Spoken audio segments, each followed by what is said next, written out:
Was I kidding? Why did I think I could cook an Italian meal even with your help? Honey, give yourself a break.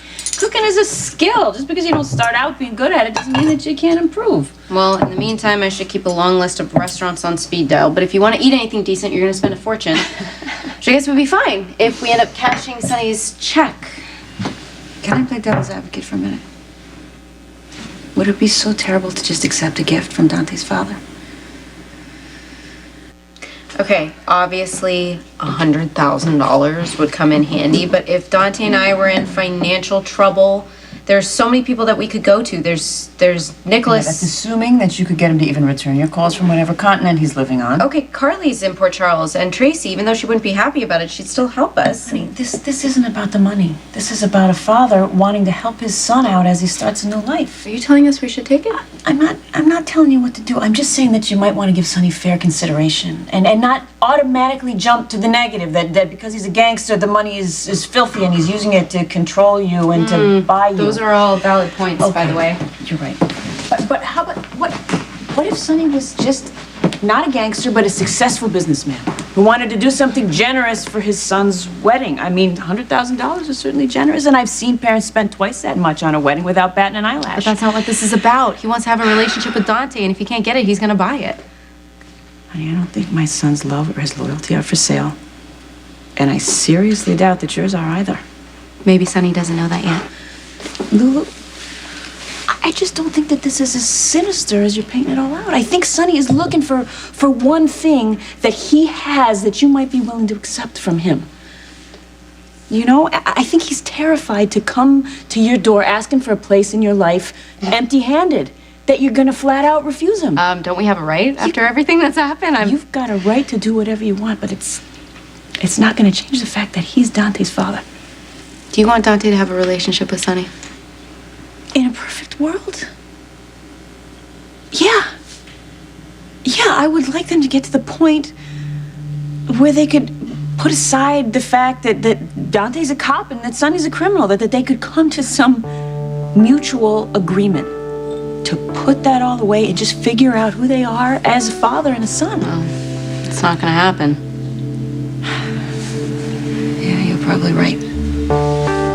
I don't know, maybe I'm being selfish. Maybe I don't want Dante to have a relationship with Sonny because I'm still so angry with Sonny. But it shouldn't be up to me. Honey, you just be honest with Dante. Tell him how you feel. And listen to him when he's being honest with you. Okay, you might not always agree on everything, but you keep that kind of respect and you can't lose. Hey, Mom, what are you doing here? I'm leaving. Oh, thank you for all that stuff. Ah, it is my pleasure. I'm sure you appreciate it, and you're going to appreciate my absence even more. I didn't say that, but thank you for understanding. You remember Mrs. DiVincenzi? Yeah, I do. I'm never going to be like her. All right. I love you. I love you. Me too.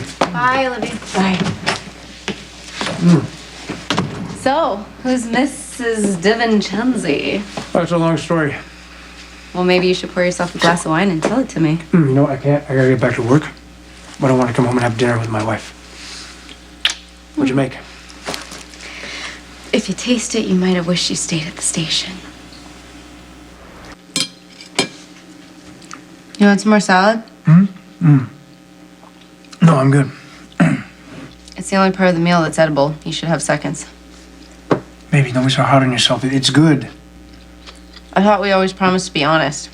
I'm being honest with you. Look, I've had worse before, okay? And the pasta, it's good. It's not too cooked. It's perfect. Oh my God. That's the part your mom coached me through. If she becomes too much for you, you have to let me know, okay? And I'll tell her to back off. What, so she doesn't end up like Mrs. DiVincenzi? Yeah, exactly. Are you gonna tell me what that's about? All right. Mrs. DiVincenzi was the mother-in-law from hell. This guy, Tony, I knew, nice guy, but a bit of a mama's boy. He got married, and his mother put his new wife through the ringer. What happened? I don't know. This went on for, I don't even know how many years. I guess she was really hard on the cooking of her daughter-in-law, and one Christmas she had enough. She was being criticized, and she couldn't take it anymore. She said, I'm done. I'm out of here. Have a great life with you and your mother. And she took off out into the street. Were you there? No, but it was 3 doors down. I mean, the whole neighborhood heard the whole thing. So Tony gets up and runs out to the street after her. The snow's coming down. He gets down on one knee in the middle of the street. He tells her that she's his everything, that if he loses her, he has nothing. They start crying, they hug. I mean, the whole neighborhood, everyone's hanging out their windows, sitting out on the stoops, watching this whole thing go down. So what happened with Mrs. DiVincenzi? Okay, Tony asked my Uncle Phil, that's my mother's oldest brother, if he would do him a favor of seeing that his mother got home safely, because there was no way he was going to let her back into his house as long as he kept having to defend his wife to his mother. He kicked his mom out? Yeah. I mean, she went crazy, kicking and screaming down the street. I mean, crying, calling him an ungrateful son. Whoa. And Tony just was very polite and calm, and he said, I will see you at church on New Year's, and if you decide to respect my wife, then maybe we can talk. Yikes. What's the moral of that story? Well, the moral of the story is that when you marry someone, they become your family. And that's goes for us. So I don't think I can ever see myself throwing my mother out of Christmas dinner. I would never let you. Look, the point is that you come first. Always. Well, we both know your mom's not the problem. Yeah. I saw Sonny today. Did you talk to him about the check? Not yet. It's okay. Do you know what you're gonna do with it? I know. So I'm in the evidence room with Padilla, and Sonny walks in like he owns the place. That's tactful. Yeah, really. Bad enough that Padilla's already weirded out by the fact that Sonny is my father. He walks into an area that's supposed to be secure. Did you guys fight? No. No, he was polite. He just wanted to talk to me alone. About what? Michael's girlfriend, Abby, was killed in an accident right before Christmas. What? Yeah, Michael's pretty messed up, I guess, and Sonny's worried about him. So Sonny wants you to help Michael? Yeah, I don't know what I can do. Look, this stalker has been after girls from Vaughn's, and he attacked 3 of them, and Michael was trying to do the right thing, so he sent her out of town, but that's where the accident happened. Oh my God, so Michael's blaming himself. Yeah, of course he is. So Sonny wants me to find this guy and give Michael some closure. Well, maybe it's a good thing that Sonny's coming to you instead of going to his guys to take care of the situation. He didn't come to see me just about Michael. He also wants me to go and see him in his house. About what?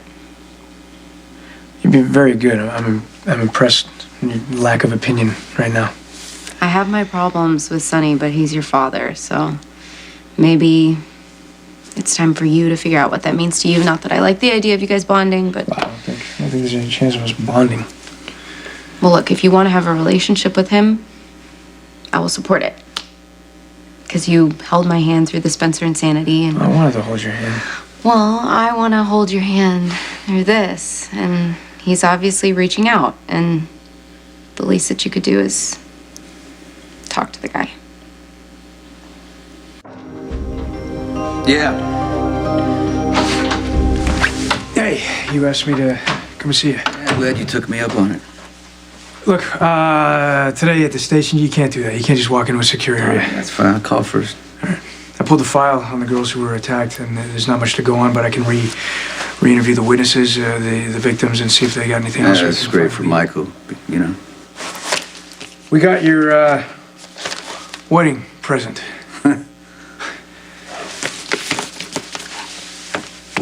We can't accept that. Why not? I mean, it's legit. I'll show you the bank It record. has nothing to do with where the money came from. It's the fact that it came from me.